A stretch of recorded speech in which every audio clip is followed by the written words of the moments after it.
Assalamualaikum warahmatullahi wabarakatuh.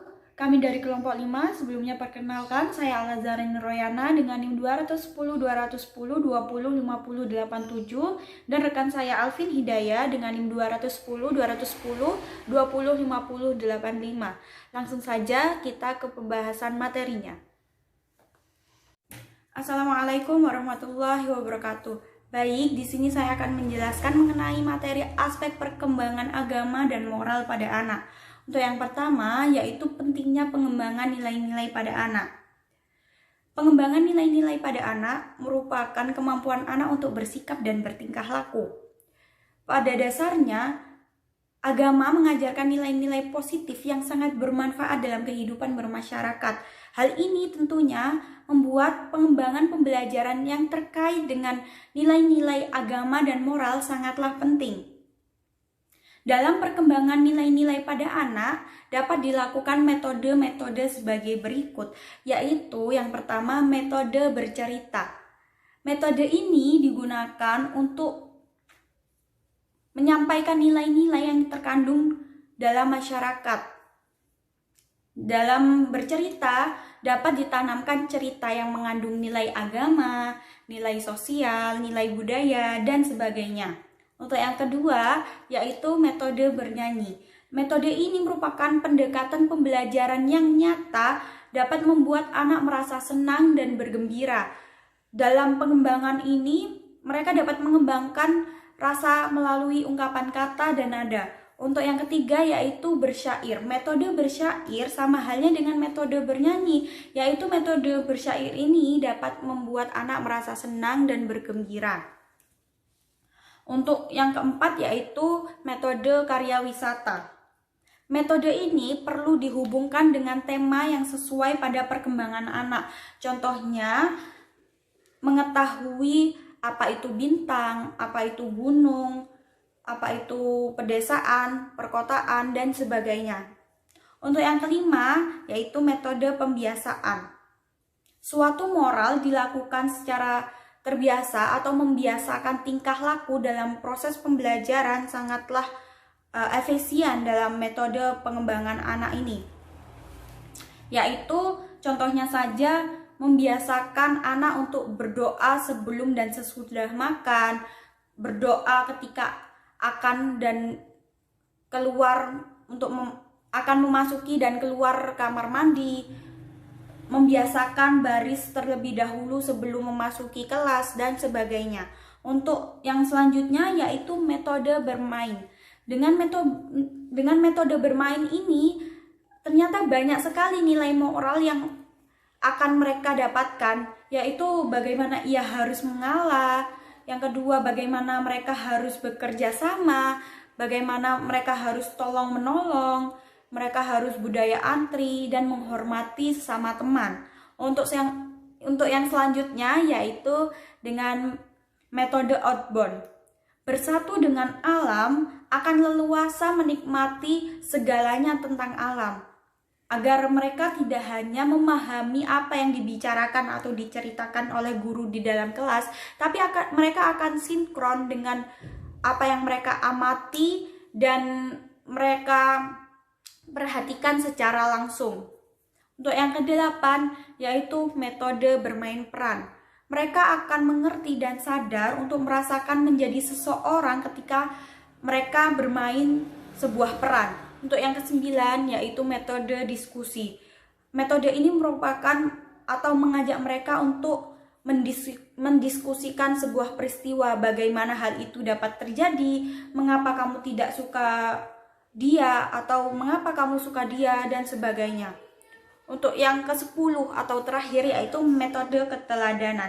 Tentunya guru harus memiliki moral ideal. Apa sih moral ideal itu? Moral ideal itu dapat menempatkan dirinya sebagai fasilitator, pemimpin orang tua, bahkan menyandarkan kepercayaan serta membantu orang lain untuk berefleksi. Baik, selanjutnya penjelasan mengenai pengertian dan hakikat moral. Moral merupakan perbuatan, tingkah laku, ucapan seseorang saat berinteraksi dengan orang lain. Moral merupakan produk dari budaya dan agama. Berikut penjelasan pengertian moral menurut beberapa para ahli, yaitu yang pertama menurut J.S. Purdarminta. Menurutnya, moral merupakan ajaran yang diturunkan secara terus-menerus sehingga perbuatan tersebut mencerminkan arti kebaikan dan keburukan berperilaku. Untuk yang kedua, menurut Baron, menurutnya moral merupakan tindakan terikat sehingga ada pelarangan dan juga ada dorongan pada seseorang agar melakukan hal-hal yang sesuai dengan peraturan dan kaidah yang ada. Untuk yang ketiga, menurut Imam Sukandi, menurutnya, moral merupakan kebaikan seseorang secara sistematis sehingga dapat diadopsi oleh aksi bersama atau orang lain. Untuk yang keempat yaitu Wiwit Wahyuning. Menurut Wiwit Wahyuning, moral merupakan sikap dan perbuatan setiap individu terhadap kehidupan orang lain. Yang terakhir, menurut Purdarminta, menurutnya, moral merupakan ajaran baik buruk perbuatan dan kelakuan dalam artian akhlak dan kewajiban. Selain itu, berarti kesusilaan yang terbentuk dari kata sila dalam Sanskerta dan mempunyai arti yang beragam. Sekian dari saya. Materi selanjutnya akan dijelaskan oleh Saudari Alvin. Sekian, terima kasih. Teori perkembangan menurut John Beckett. John Beckett lahir pada tanggal 9 Agustus 1986 di Neuchâtel, Swiss. Beliau mengemukakan pendapat bahwa perkembangan moral dibagi menjadi dua, yaitu moralitas heteronom dan moralitas otonom. Moralitas heteronom terjadi pada anak yang berusia 4-7 tahun. Mereka berpikir bahwa aturan merupakan sifat dasar yang ada pada manusia dan tidak dapat dilepas. Aturan yang dibuat oleh orang dewasa maupun orang tua tidak boleh dilanggar. Dalam aturan tersebut dijelaskan tentang hal yang benar dan salah. Maka, jika anak melakukan kesalahan, maka bisa mendapat hukuman. Hukuman yang didapatkan seperti tidak boleh bermain bersama teman, tidak diberi uang jajan, dan tidak boleh keluar rumah. Pada usia 5-9 tahun, anak akan paham tentang aturan yang diberikan oleh orang tua dan akan berpikir terlebih dahulu sebelum melakukan tindakan. Moralitas otonom. Moralitas otonom adalah anak memikirkan niat dan konsekuensi dari perbuatan yang akan dilakukan. Moralitas otonom terjadi pada usia 10-12 tahun. Anak memiliki banyak teman, dan hal itu membuat mereka menjadi mengumpulkan gagasan-gagasan mengenai aturan yang telah diberlakukan, seperti melanggar peraturan yang telah ditetapkan oleh orang tua. Teori perkembangan moral menurut Lawrence Kohlbreg. Lawrence Kohlbreg lahir pada tahun 1927. Beliau mengemukakan pendapat tentang perkembangan moral dengan didasarkan pada teori perkembangan milik Beckett. Beliau mengemukakan pendapat bahwa perkembangan moral merupakan tahapan dari yang eksternal menjadi internal. Beliau membagi tahapan tersebut menjadi 3 tahap, yang dimana terdapat 2 tingkatan di setiap tahapnya. Tahap yang pertama adalah penalaran prakonvensional, artinya mengajarkan anak tentang hal yang baik dan buruk. Tahap kedua, penalaran konvensional, yaitu menerapkan aturan-aturan yang telah ditetapkan orang tua dan anak harus mematuhinya.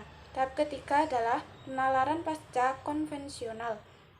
Anak-anak memiliki pilihan dan prinsip sendiri, namun tetap diputuskan sesuai aturan yang telah diterapkan. Teori perkembangan menurut Kohlbreg. Kohlbreg membagi tahap perkembangan moral menjadi 3 tahap dan terdapat 2 tahap di setiap tingkatannya. Tahap yang pertama adalah penalaran prakonvensional, di mana anak akan diajari hal baik dan buruk. Jika melakukan hal baik, maka anak akan mendapat hadiah, dan jika melakukan hal buruk, maka akan mendapat hukuman. Tingkatan yang pertama yaitu moralitas heteronom. Anak-anak akan menjadi mematuhi aturan yang telah ditetapkan oleh orang tua dan tidak melanggar, karena jika melanggar anak takut mendapatkan hukuman. Contohnya seperti Kakak menjahili adik hingga menangis, sehingga ibu memukul tangan kakak karena telah membuat adik menangis. Tingkatan yang kedua yaitu individualisme, tujuan instrumental dan pertukaran. Anak-anak akan berpikir bahwa jika kita berbuat baik kepada orang, maka orang tersebut juga akan berbuat baik kepada kita. Contohnya seperti ketika kita menolong orang, maka orang tersebut memuji kita. Wah, kamu baik sekali. Tahap kedua, moralitas konvensional, yaitu individu menerapkan aturan-aturan yang telah ditetapkan oleh orang tua. Tingkatan yang pertama yaitu ekspektasi interpersonal, hubungan dengan orang lain. Di tahap ini, anak-anak akan menghargai perhatian, kesetiaan, dan kepercayaan dengan orang lain sebagai penilaian moral. Biasanya, anak-anak akan menirukan standar moral mirip dengan orang tuanya. Contohnya seperti, setelah menggunakan barang, maka harus dikembalikan ke tempat semula. Tingkatan yang kedua yaitu moralitas sistem sosial. Tahap ini didasari oleh pemahaman tentang keteraturan di masyarakat, hukum, dan kewajiban. Contohnya seperti, anak-anak besok harus membawa alat kebersihan untuk membersihkan kelas, maka seluruh anggota kelas harus membawanya dan tidak boleh ada yang tidak membawa, karena ini bersifat wajib. Tahap yang ketiga adalah moralitas pasca konvensional. Ini memiliki pilihan dan prinsip sendiri, namun harus tetap sesuai dengan aturan yang berlaku. Tingkatan yang pertama yaitu individu mengerti bahwa nilai hak dan prinsip itu yang paling utama, seperti perubahan aturan, namun menguntungkan bagi semua pihak. Contohnya, dalam seminggu ini anak-anak diperbolehkan orang tuanya menunggu di sekolah, tapi besoknya lagi sudah tidak boleh ditunggu oleh orang tua, agar anak-anak menjadi mandiri dan dapat bersosialisasi dengan teman. Tingkatan yang kedua yaitu prinsip universal. Anak mengikuti kata hati nuraninya. Contohnya, anak secara sadar makan sendiri tanpa disuapi oleh ibu, karena anak merasa malu ketika disuapi oleh ibu. Teori perkembangan moral menurut Selman mengemukakan pendapat perkembangan moral itu sama dengan role taking atau pengambilan peran, di mana kita melihat sudut pandang orang lain. Dengan melihat sudut pandang orang lain, kita bisa mengetahui perasaan yang sedang dirasakan. Selman membagi perkembangan moral menjadi 5 tahap. Tahap yang pertama yaitu saat anak berumur 4-6 tahun.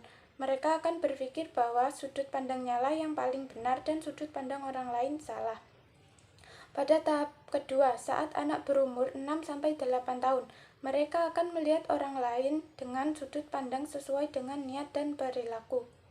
Tahap ketiga, ketika anak berusia 8-10 tahun, mereka akan tahu bahwa orang lain melihat sudut pandangnya sendiri dan orang lain juga tahu bahwa anak memiliki sudut pandangnya sendiri.